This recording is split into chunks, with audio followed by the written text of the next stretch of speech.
Hey everyone, welcome to the moon forecast video for the new moon we have coming up in Virgo on September 14th. I'm Kendall with Bohemian Tarot Girl and Wild Reawakening. This is my co-host Amy. Amy, give a shout out for yourself. Hi, I'm Amy. I'm an intuitive energy coach and Moon Circle leader. And yeah, we just like to get together a couple times a month to discuss the upcoming new and full moon energy. So this one's a fun one to get into. Yes. I feel like the energy with this one is nice because it allows us to come back around and really set those intentions and make sure that we're moving things forward with this Virgo energy. It's interesting to me, like the thing that I looked at it the most is, we've been experiencing this Mercury retrograde from, it started on August 23rd and it was at that 21 degrees Virgo, and it happens to align then exactly with this new moon, which is at 21 degrees in Virgo. And so that to me really clues in on the energy that we should be paying attention to what is going on and kind of during this time of the Mercury retrograde and what has come up and what we need to kind of push forward now. We might have felt some resistance in the first part, and really that this moon is now allowing us this opportunity to kind of kick things off and get things going. How are you feeling about it? I am feeling like this moon is going to kind of create space for us to kind of move forward on our trajectory. Whereas before, earlier in the month and in August, and feels like the rest of the I year. know. There's been like so much backtracking and going over old territory, and we had, was it, seven planets in retrograde or something like that, and now we have the personal planets of Mercury and Venus. They're now going to be moving forward, and since those are closer to the earth, they affect us a little bit more in our personal lives than the other outer lying planets. They're all significant in their own way, but those ones, they go retrograde more often, um, I agree. and they kind of affect us a little bit more. Yes. And we can feel kind of like that pullback, especially with Venus being as long as it was like going over like old relationships and the way that you show up in relationship and old wounds regarding love and inner child type stuff. And then we had Mercury going retrograde, and that's like our day-to-day activities and how we communicate and transportation and all of that. And so there was kind of like this just pullback and this standstill to the energy recently that was keeping things from feeling like they were progressing forward. And now we have this new moon coming in, and it's in Virgo, and Virgo is, you said it's at 21 degrees, almost 22 degrees. So you can look at your chart to see what house that is falling into at 21 degrees Virgo. That'll give you an idea of the area of your life that is being illuminated right now with this bit of energy. But it is, Virgo energy.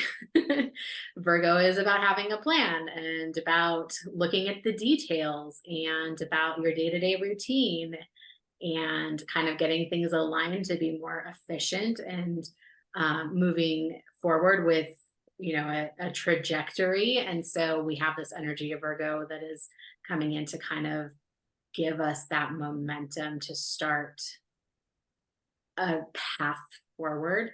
And we'll talk about the other planets that are coming up here that are kind of working with this moon and the sun in the position that it is.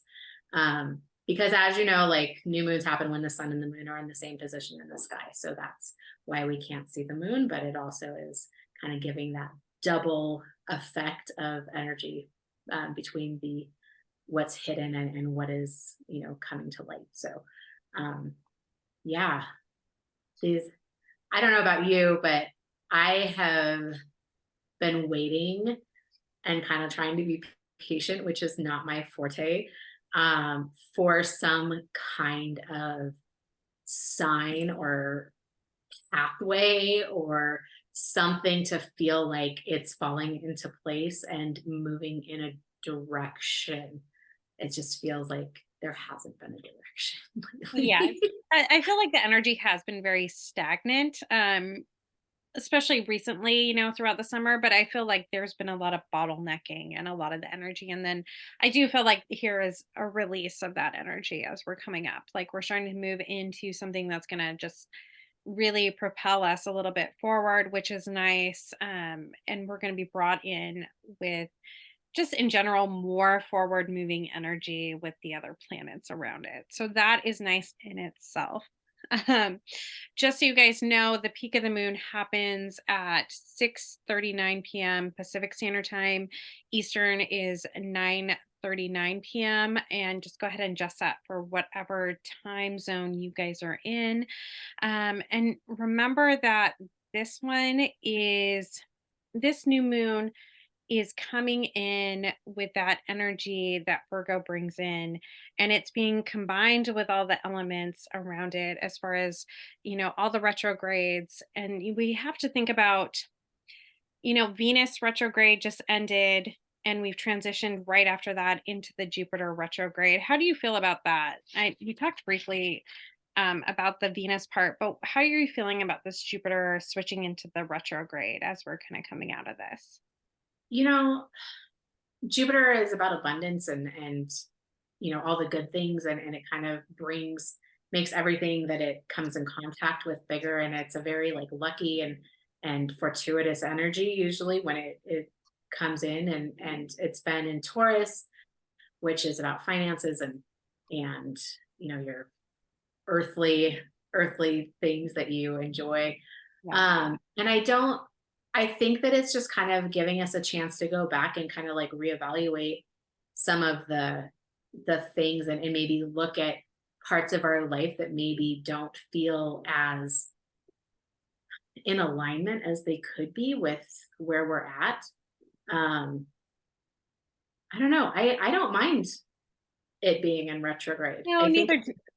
Yeah. stands like it brings in kind of a chance to integrate Mhm. and reflect as to what we've been working towards. Yeah.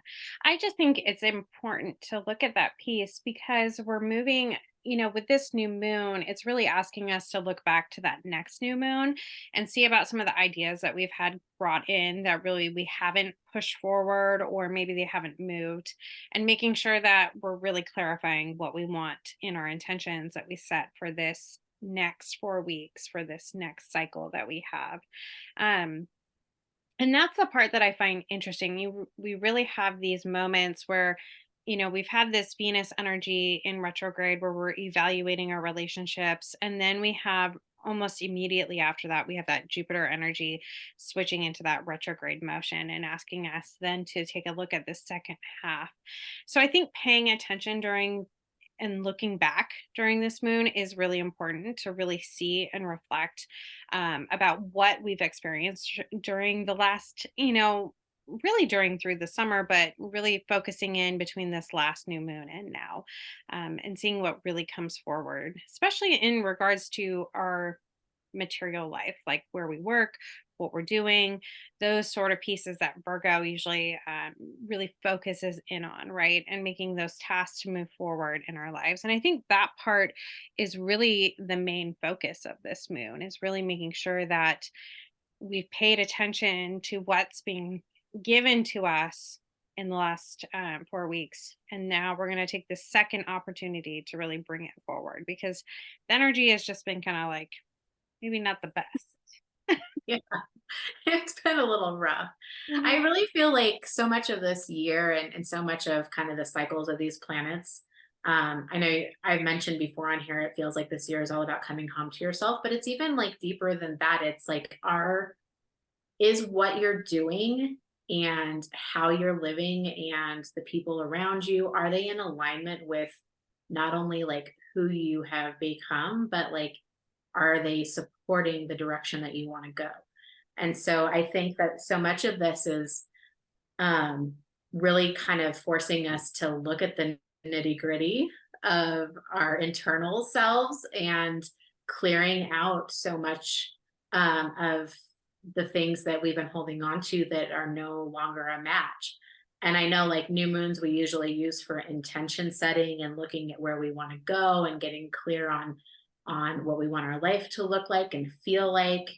And you should definitely do that with this new moon, because there's so many pieces that are working to put together a plan and the details at this moment.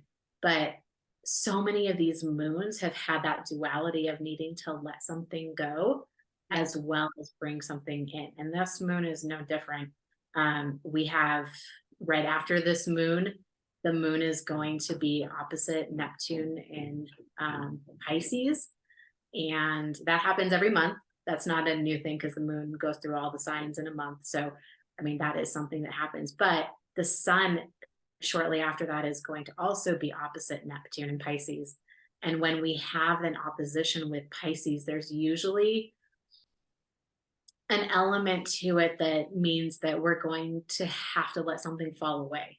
Mhm. Um, and that cannot be an easy thing for a lot of people, especially if it's something that you've really built yourself around or that you were really excited about or that you put a lot of effort into, to have to be like, well, this no longer matches. And now I'm going to have to make the decision to let it go. And sometimes it's not even your decision. Sometimes things just remove themselves because, universe spirit, it typically knows better than we do. And so there's a piece and an element to this energy that is just going to have to allow life to rearrange itself, um, for whatever is needed. And that can include some stripping away of things that we didn't think that we'd have to let go of. So just keep in mind that as we're building, we also have to remove.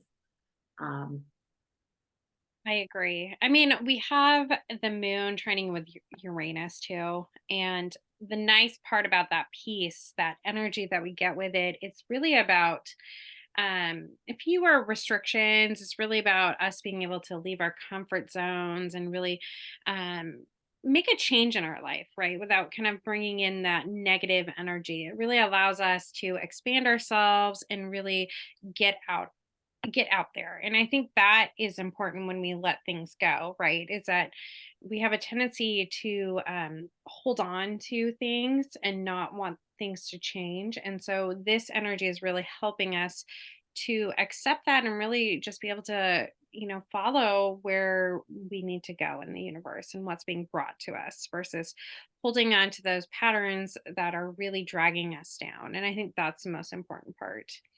What did you think about the well, energy? Uranus has been in Taurus since what, 2018. It'll stay Yeah. there till 2025. So it's kind of in the middle of its path, and well, it's at 22 degrees Taurus now. And so it is like almost exactly trining this sun and moon. Mhm. Um, and Uranus is like all about upheaval and unexpected surprises and shaking things up. Like it doesn't like things to stay the same. And so with it coming trine with this moon, which trining is like a very positive alignment, and a positive energy that comes in. So it's really kind of giving this moon a boost of an unexpected something coming in that is going to be beneficial for you. So that helps open up that trajectory as well as moving forward. So maybe you've been working on something and it feels like, you're working on it, you're working on it, you're like, why isn't this happening? Why isn't this working? Why does this feel stuck? There is the potential for the energy that's coming in with this Uranus to be like, surprise, now it's all lining up for you. Or maybe you've been wanting to get certain clients and now all of a sudden you have several clients.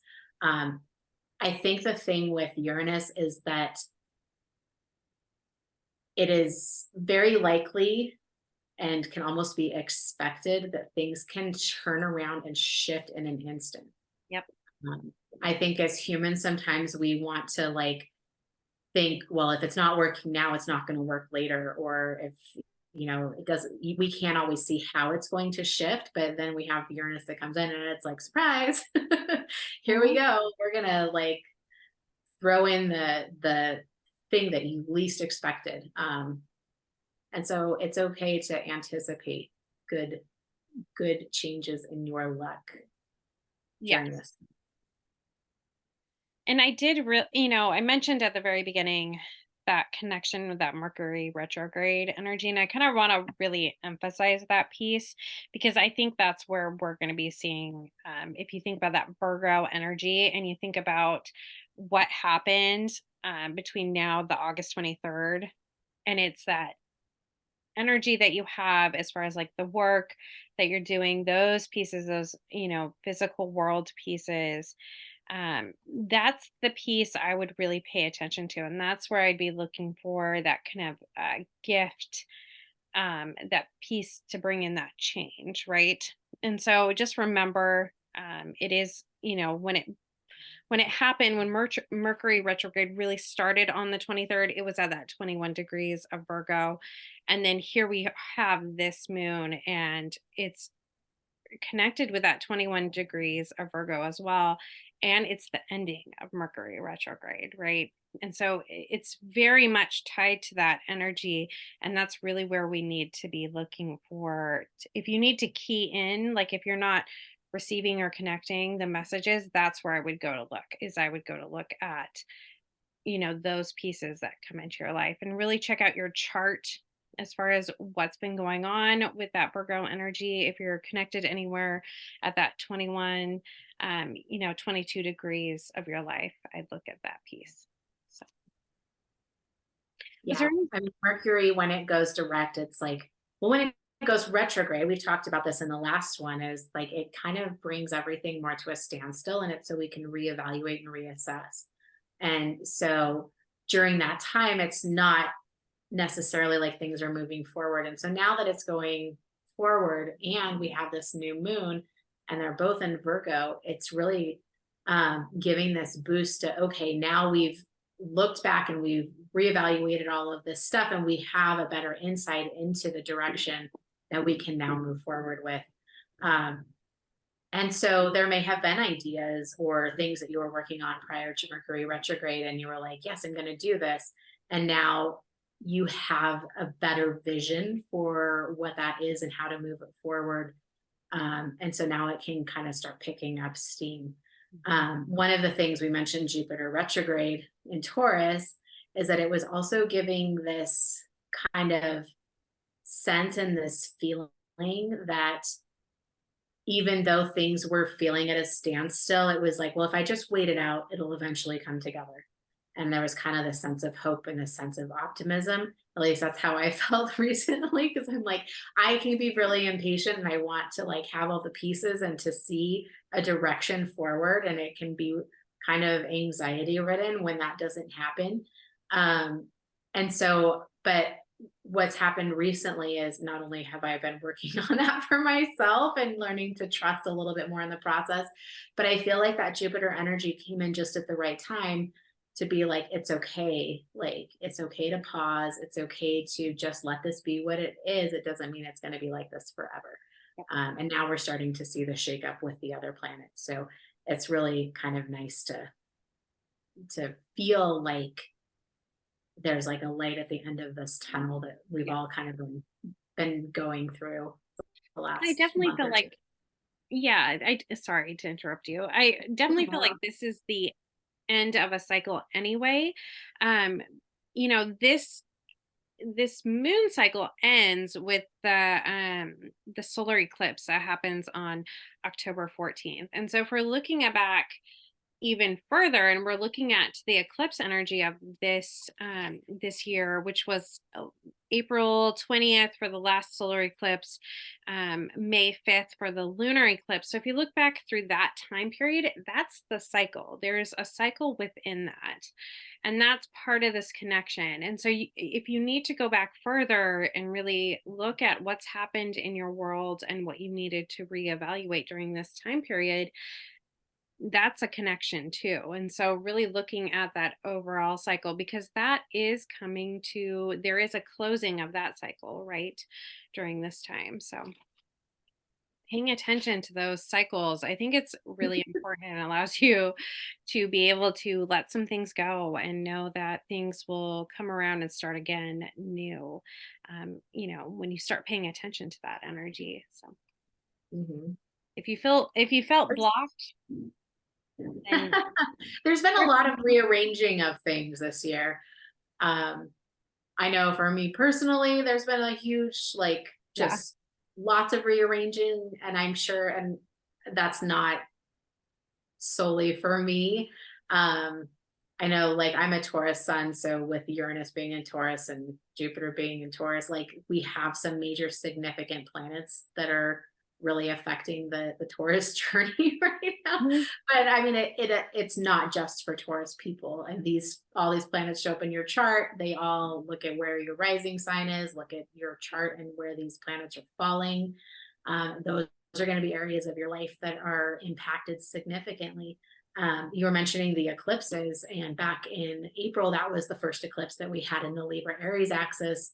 And so we are coming up on this next Libra Aries eclipse that is happening in October that you mentioned. And so that is like the first of a 6 month cycle. And we're going to have another year of those kinds of eclipses happening. The May eclipse we had was full moon eclipse in Scorpio. We will be closing out the Scorpio Taurus axis in November, when we have the eclipse in, is it a full moon eclipse or is it a solar eclipse?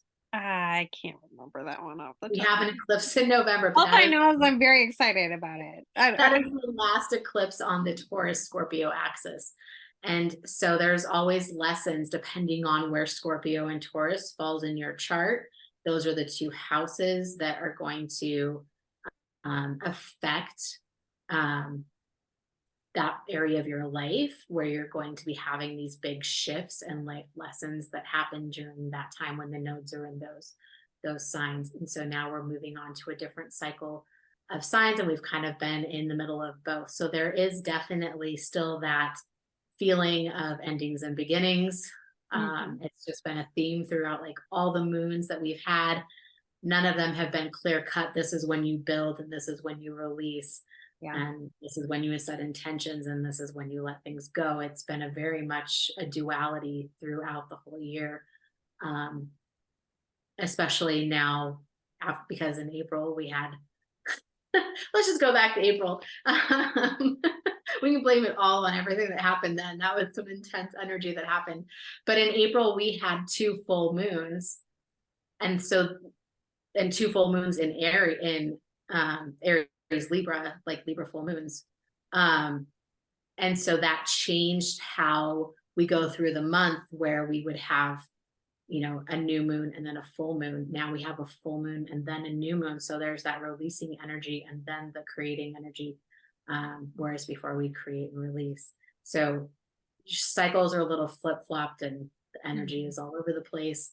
And really, what I'm getting down to is that everything is happening as a way to move your life into alignment with the direction that you need to go and the person that you have become. Yeah. So, I think that's the message is really jump into what is being offered to you. Go with what you want to move forward with and don't let other people block you. That Venus energy that we've had, it's Amy said, it's all about that relationships that we've had and we needed to release in our lives. And I think that's important as we look back at this energy. Was there anything else you want to talk about? well, speaking of Venus, because Venus is still in Leo, but it's also trining Chiron in Aries.